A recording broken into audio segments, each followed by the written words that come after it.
Oui. Je m'appelle Jean Romain et je m'occupe d'un site qui s'appelle Enquête et Débat. Mais il me semble qu'il y a un message que je voudrais faire passer aujourd'hui, c'est que dans votre charte, si je peux me permettre de vous donner un conseil au nom de ces sites, c'est la protection réelle des journalistes. Il y a parmi nous un journaliste qui est mort, qui s'appelle Didier Contant. Je ne sais pas si vous êtes au courant, c'est un journaliste qui est mort et dont personne dans la profession a parlé, sauf Renaud Revel sur son blog, d'accord, de l'Express, et l'Humanité et Jean-François Kahn. C'est à peu près tout.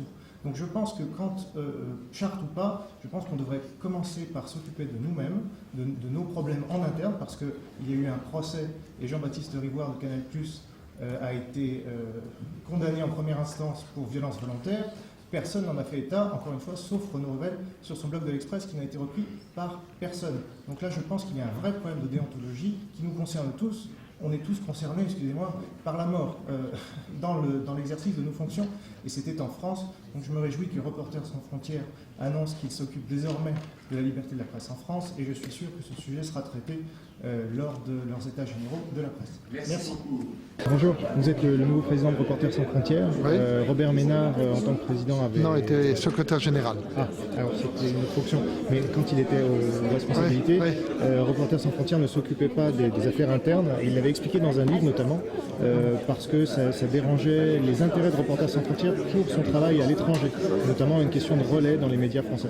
Je ne sais pas exclusivement pour ça, quoi. Oui. Alors peut-être. Mais il y a eu un débat antérieurement à Reporters sans frontières et Robert Ménard ne souhaitait pas s'impliquer directement, ne souhaitait pas que l'organisation soit un lieu de débat et un lieu de déontologie, si vous voulez, de code de sur la déontologie des journalistes en France. Et alors qu'est-ce qui fait que ça a changé? Est-ce que c'est la changement de direction? C'est qu'on sait qu'on nous attend aussi sur ces questions-là. On sait que la profession nous attend sur les questions de déontologie en France, sur les conditions d'exercice de la profession en France. Et donc il est important, et quand on voit tout ce qui se passe, quand on voit qu'il y a des écoutes, quand on voit qu'un certain nombre de choses ont été faites, que des ordinateurs de journalistes sont volés, quand on voit qu'un certain nombre de choses d'atteintes ou de pression sont faites sur les journalistes, on a estimé qu'il était important de réfléchir à ces questions et d'organiser un lieu de débat au sein de Reporters sans frontières. Et alors donc les états généraux de la presse, vous pouvez en dire de la liberté. Parce qu'il y a eu des états généraux de la presse, et nous on veut faire des états généraux de la liberté de la presse, à savoir qu'on veut simplement réfléchir aux conditions d'exercice de ce métier et qu'il y ait un débat. Simplement, on n'a pas de leçons à donner, on n'a pas d'a priori, on veut simplement que des journalistes débattent entre eux, avec des éditeurs, avec des politiques, sur les conditions de l'exercice du métier. Et donc ce sera un débat. Pardon ? Est-ce que ça sera ouvert à des citoyens ? Bien sûr, c'est évident. On veut qu'on puisse y voir plus clair sur la manière dont les journalistes exercent ce métier aujourd'hui. Alors dernière question, donc Didier Contant, je ne sais pas si vous connaissez son cas. Non. C'est un journaliste qui a été retrouvé mort, comme j'en parlais tout à l'heure, en 2004 en bas de chez lui, alors qu'il était en train de publier la deuxième partie de son enquête sur la mort des moines de Tibérine. C'est dans Figaro Magazine. Et en fait, il y avait un procès, parce que sa femme a un livre, et Jean-Baptiste Rivoire... Mais à Lyon, là, c'était à Lyon, non ? À Paris. Il est mort où ? À Paris. D'accord. Et alors, donc Jean-Baptiste Rivoire, journaliste à Canal+, a été condamné en première instance pour avoir commis des violences volontaires à son encontre. Donc il devait y avoir l'appel fin octobre, il aura lieu finalement en février.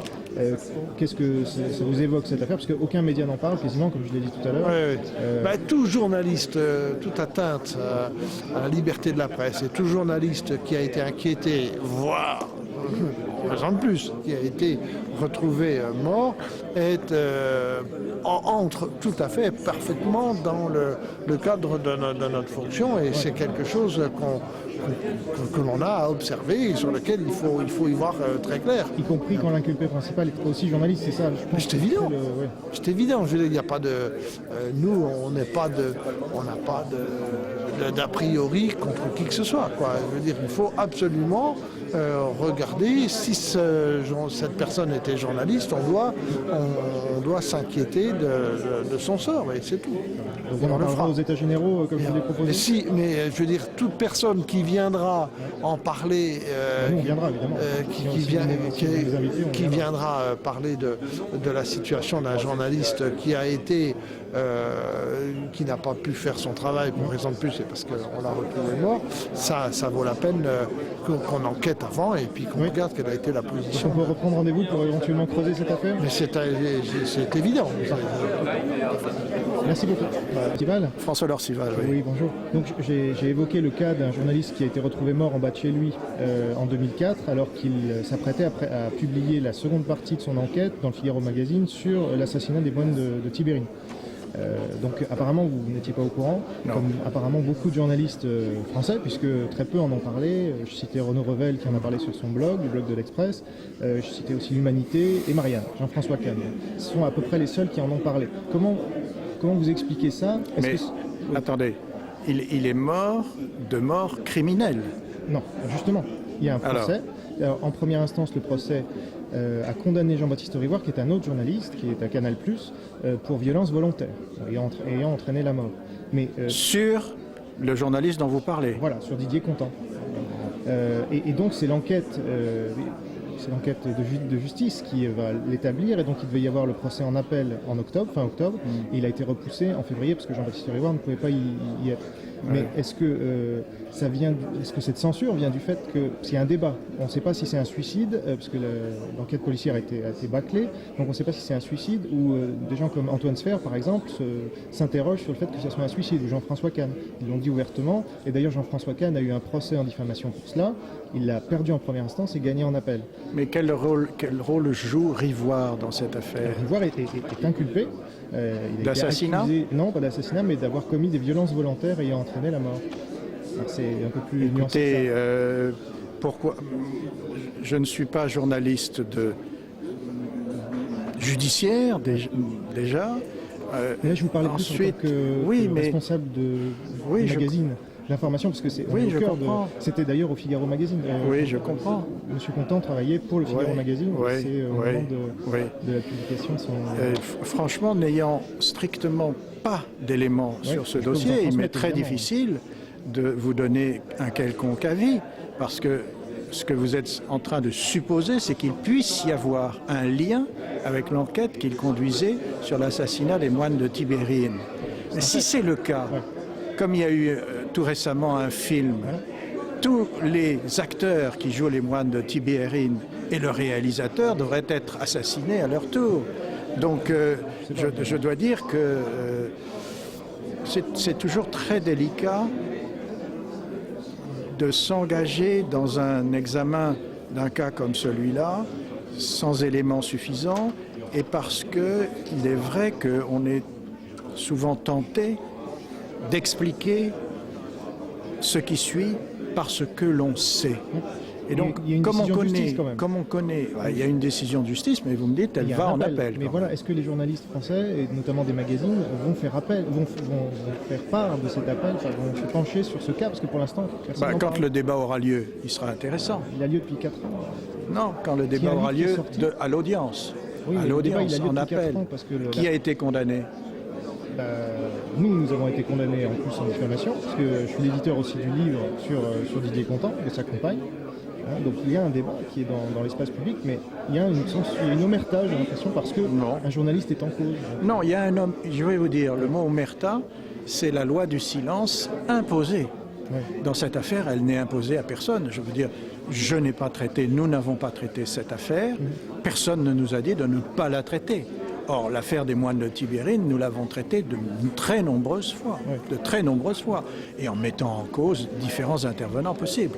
Donc, il n'y a, à mon sens, pas d'omerta. Il y a simplement, cette affaire a été négligée parce qu'elle n'a pas été interprétée de telle ou telle manière. Est-ce que le simple fait qu'il y ait un journaliste qui soit mort, ça ne doit pas nous pousser à quand même à enquêter là-dessus?